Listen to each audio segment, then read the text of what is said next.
আসসালামু আলাইকুম। Hello guys, আমরা এখন যাচ্ছি এই মুয়াজের নানু বাড়িতে দাওয়াত খাইতে। তো সবাই দোয়া করবেন। মুয়াজ কিছু বলো। ও কিছু বলবে না। তো অবশেষে আমরা হাঁটতে হাঁটতে চলে আসলাম। ঈদের দাওয়াত তো আর মিস করা যায় না, এজন্য আসলাম। তো সামনে সুন্দর একটা প্লেস আছে, আমরা প্লেসে গিয়ে একটু ছবি তুলবো। তো ছবি তুলে খুব জায়গাটা সুন্দর লাগতেছে।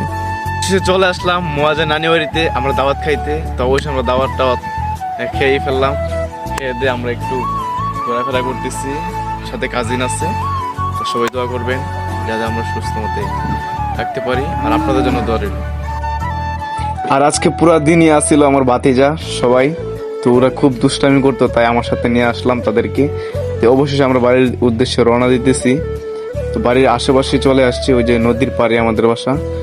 তো মেঘেরগাঁও থেকে আমরা যাচ্ছি দক্ষিণ। আর হাঁটতে হাঁটতে ওই যে আমাদের নদীর পাড়ে খুব জায়গাটা সুন্দর একটা প্লেস ছিল, বিকালবেলার প্লেস। তো অনেক সুন্দর লাগতেছে এখানে একটু সময় টময় কাটে।